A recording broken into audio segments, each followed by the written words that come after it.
All right, welcome back.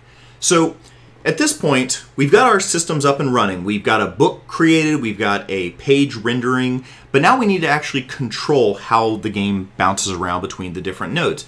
These would be the individual arrows sending us to different pages based on two things. The combination of the page that we're currently on, or the node that we're currently on, and the input, the key that we press, or in the Twine case, the hyperlink that we click on. So in this case, the first thing we need to do is actually make the code that's going to be written inside handle input actually usable. So just like we had render story up here to process the visuals, we actually need to call some code so that we can deal with inputs. So just inside update, we're going to, just above render story, we're going to call handle input. Now, the idea here is that I'm going to write checks for these kinds of phrases. Check the car, break the window. Now, sometimes you could write shorter versions of this. So in this case, break is a unique word across this entire listing of pages. So maybe I just shorten it for brevity's sake down to just the word break. Maybe check the car, maybe I change that to check car. Wake up is fine, maybe even go to wake. Find a highway, maybe I just go to highway. So we shorten it. We reduce the amount of possible errors. But sometimes you have to write all the text for whatever reason. So in this case, instead of worrying about possibly misspelling that kind of stuff and then having to scroll back up and down between bind book and handle input, what I'm going to do is I'm going to split this page so I can actually see the top section and the bottom section. So over here on the right hand side, there's this little kind of double up down arrow looking thing. And if you click that and drag down just a little bit, you'll split the window. So in this case, I'm going to just kind of keep a little view up here at the top so I can see these words, or rather copy paste these words and see what the links are. But now down here in my larger view, I'm going to scroll all the way down to handle input. And so at this point, what I want to do is kind of take a step back and look at how those individual nodes jump around to other nodes, what those arrows are actually doing. So the idea is I'm making decisions based on where I currently am and what key I'm pressing. So we can approach this in a couple of different ways.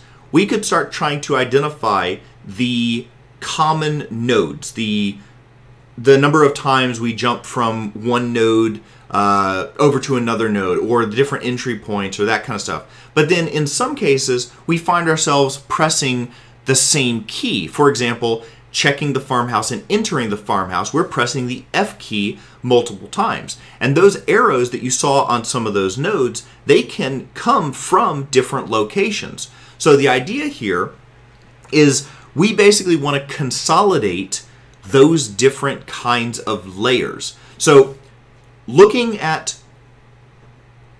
two different bits of data, you have the inputs and you have the current headings that can send you to next headings. So the easier approach here is to look at the individual key presses and say, well, let's consolidate all the different possible combinations that C could be responsible for, or F could be responsible for, and so on and so forth. So what we're going to do here inside handle input is write two separate layers of if checks. The outer layer is going to handle all of our input checks. The inner layer for each one of the input checks is going to ask where we currently are, and based on that key press and where we currently are, we can assign a destination. Now, we're going to go one step further with this, and instead of just doing a whole bunch of individual if checks, we're going to link them together to make the code that much more efficient. The idea behind this is that if you've got like 30 checks all in a row, sure, you could do 30 individual if statements, but if the first if was basically the only one you really needed to do for this frame, and the other 29 could be ignored, well, you'd need to link those together some way. And that's where the else if comes into play. As soon as you put that else onto the if, it causes a daisy chaining effect, meaning that if you can only press one single key for that entire frame and you've got 30 of them possible, well, a bunch of individual ifs, you could press the keys, maybe a handful of those ifs would become true, but the actual bodies of each of those ifs, only one of those could actually be useful. So the idea is, well, only handle the first one. Whatever it happens to be, just handle it. And then ignore all the rest of the if checks because it was already handled in one of the first ones. The idea is the daisy chaining effect here allows us, or rather allows the processor to completely ignore all those extra checks, making your code that much more efficient. Because if you do one check and you can ignore 29 other ones, well, that's 29 more conditionals that the processor doesn't even have to look at. So we're going to use the if-else-if construct to make our code that much better, that much more efficient as it goes processing these different events. So the first thing we need to do is handle all the different inputs. So looking down through this file, looking through our nodes and seeing what kind of, like up here we have this square bracket C, square bracket F, square bracket, that kind of stuff, just surveying the application, we see that we have a handful of specific keys. So first of all, this outer layer is going to handle those inputs. So let's start out by handling the C key. So if input dot get key down, that will return true the one frame that it detects that the key was depressed. When you lift your finger, if you wanted to listen for that, that would be get key up. And if you wanted to, let's say this was like a first-person shooter or something where you could press like the WASD keys or the arrow keys and you could walk your character forward, that would be get key. It pulls every single frame. So get key down, get key up, and get key listen for different things. Here, we're only listening for that one-shot press, that one single key press, and so we stick with get key down. It's a method, so we need to throw on our parentheses. And we're going to listen for a specific key code. So key code dot C. That's that first key we're going to handle. And let's throw a body on there. Throw your curly brackets on there. And now let's move on to the next input. We'll come back and we'll deal with this inner layer of current heading checks in just a moment. So the next input right after this is the F key. So else if, and again the else links these two ifs together. So else if, parentheses, input dot get key down. And you'll notice here I'm using the fuzzy logic filtering, so GKD matches get and key and down. So it filters so I don't have to type a lot more. And then the same thing with key code. KC matches key and code. And the key we were looking for is F, so dot F. Throw your two closing parentheses on there and throw a pair of curlies for the body. Now, the next input we're going to handle is the B key. So drop down another line and do else if input dot get key down key code dot B. Closing parentheses and curly brackets for the body. Now the next key after B is going to be P, as in phone. So else if input dot get key down key code dot P. Closing parentheses, open close curlies for that body, and then we'll drop down and do another body, another input body right after that. This key is H for highway. So else if input dot get key down key code dot H. and give it a body. So these are all of our unique inputs across all these stories that you saw up here at the top. Now the idea is when we press a specific key, we want to look at where we're at. So for example, do you check the car? Right there's a C key in the very first entry for wake up. So if we're pressing the C key, which would be this first section up here at the top, if we press the C key and we're sitting at wake up, then we could go to the check the car, which is this next line right here, check the car. So if you are pressing this key and you are here, then you can go here. That's how that link works between those points. If you press the F key and you're sitting at wake up, then you can check the farmhouse, which if we scroll down just a few more lines, that's check the farmhouse right there. So that's how those links work together. So at this point, inside C, we want to ask, where are we? So the first thing is this C key actually exists in a couple of spots. So if we go looking down through this code, you'll find that the C key is in wake up, and the C key is also down here in check the farmhouse, right here, check the car. So if you're pressing the C key, and if you're at wake up, or if you're at check the farmhouse, then you can go check out the car. So we're going to make a combination statement. If you press the C key, then we go inside the body, and now we can check where we currently could be, one of those two locations. So if our current heading is equal to wake up, and here's where I want to double check the spelling, all the words, that kind of stuff. So we scroll back up here and just make sure that it matches this heading. So wake up, looks good so far. But we could also be sitting at check the farmhouse.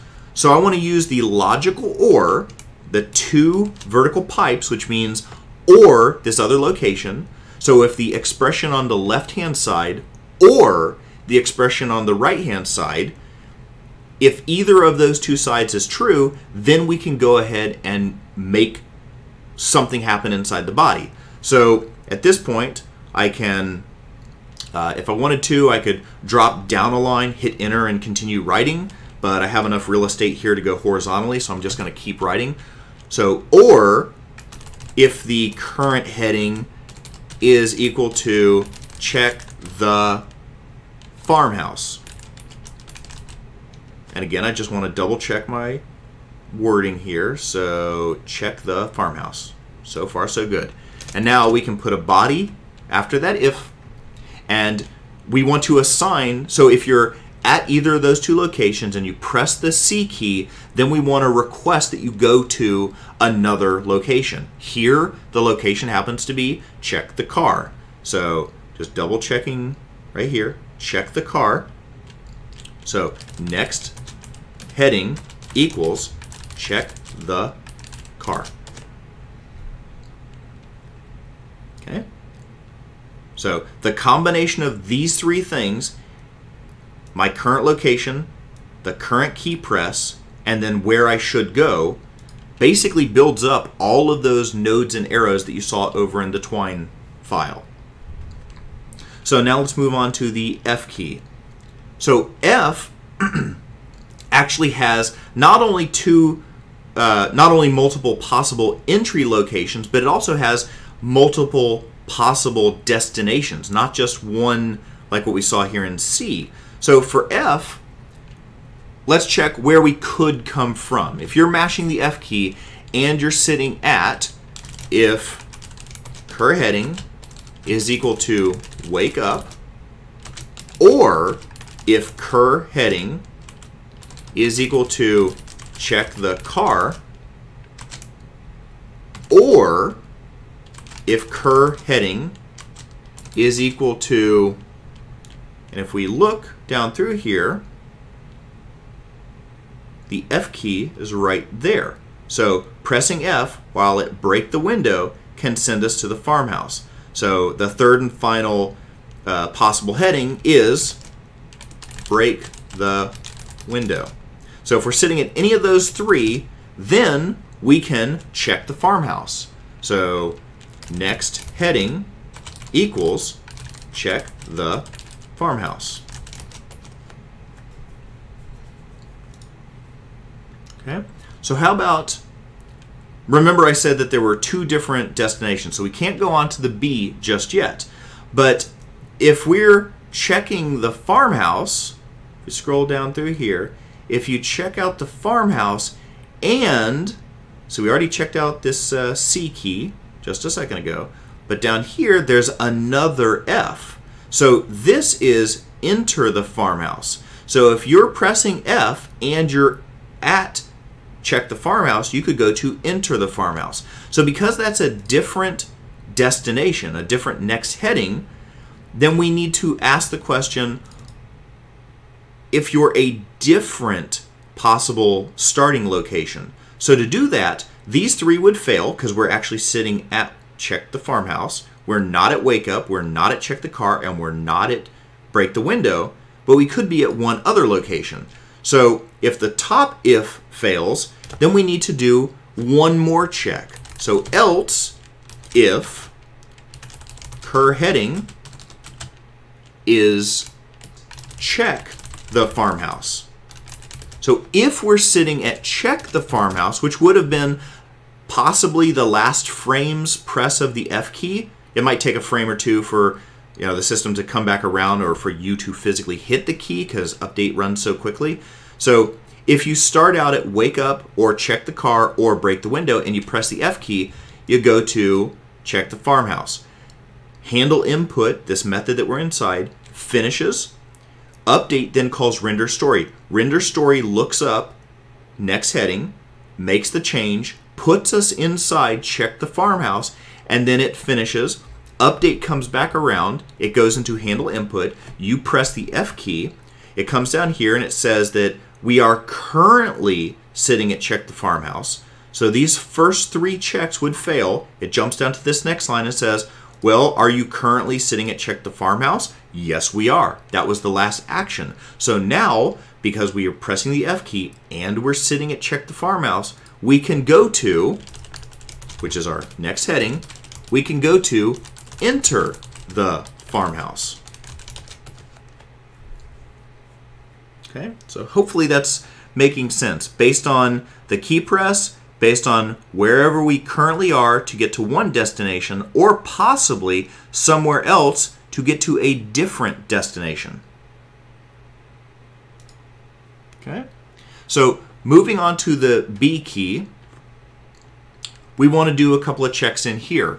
The first is we're trying to break the window.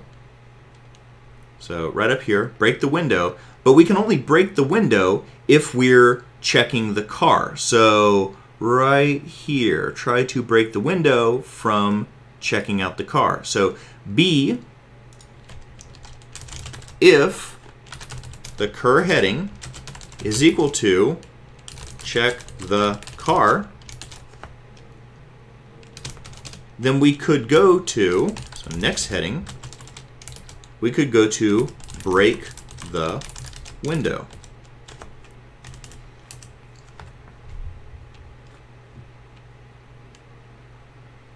Now the B key also allows us to inspect the basement. And if you remember, the basement is accessible through one of two different paths. If you've entered the farmhouse, or if you're trying out the phone, then you could press the B key and inspect the basement. So we have a different destination possibility based on a different heading. So we can ask another else if cur heading is equal to, and the one we want to look at is, again, just verifying the spelling. We're talking to enter the farmhouse. So enter the farmhouse. Or the current heading, if that equals try the phone. So try the phone. If either of those two are true, if that's our current location and we press the B key, then we can inspect the basement. And inspecting the basement is right there. So next heading equals, and see, I almost did a typo there. I almost typed in a capital I for inspect the basement, and that would have failed. So inspect the basement. Now, the P key will allow us to try the phone, but only if we've entered the farmhouse. So if we have currently entered the farmhouse, so enter the farmhouse, then our body will send us to, will request that we get sent to try the phone. Try the phone, semicolon. And the H key, if we break out the window of the car, or if we're standing there trying out the phone, we can make a mad dash towards the highway. So H down here, if we are currently sitting at break the window, so right there, break the window, or if the current heading is equal to try the phone, so try the phone, then our requested next heading is highway. And how do we spell it? Let's go find it right up here. Find a highway. So find a highway. Okay. So at this point, let's see if this actually works. So I'm going to go ahead and save this file. Then I'm going to jump over to Unity. Going to let that finish compiling. And now that we're using several of those variables, some of these warnings, let's see here, those 4 were the heading not found things. So some of those early ones about items not being used yet, those have gone away.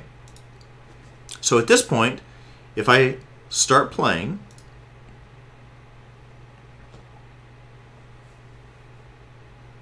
so we're currently a wake up. All right, so let's follow the left path when dealing with the car. So C for the car, we're at check the car, excellent. B for break the window, okay, and let's H to find a highway. So I've reached the you live scenario, but there's no way to step back. There's no way to jump over to any of the other spots. So I couldn't press like F or C or H or B or P or any of those. Yeah, those are all the keys. So I couldn't press any of those and actually have something happen. So I have to stop playing the game, play it again, just to test out my other path. So here we can check out the farmhouse. We can enter the farmhouse by pressing F a second time.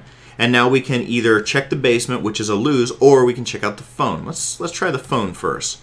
And from here, we could jump to the highway, but let's go ahead and check out the basement. So B. And there's the lose. Now the idea here is that you would want to play test every one of these branches just to make sure that they actually work, because it's very easy to make a typo in here. So just to play test this a little bit further, it'd be nice if I could somehow like step back, so I could actually, if I get to an end, maybe I step back one step and maybe take a different branch and continue playing like that. So in the next video, we're going to see a very simple implementation of back once. This will match up with what the rubric is asking for. So if you do this implementation, you'll get those points. There are a number of different ways to approach this particular feature, but realize that it is also different than back all according to the rubric. The back all feature makes use of a collection type. So you'd have to have either an array or something like a stack or something like a list to be able to track an actual history, because there it's an advanced feature. You'd be coming up with something more like an undo redo or like a forward backwards kind of thing, like in your browser, how you can go through different links and then change the path, that kind of stuff. So just realize that this upcoming implementation is much more just a simple back once. So we'll also take a look at adding some visual flair to our different items to make them pop, so it jumps out at the screen a little bit more. So join me in the next video.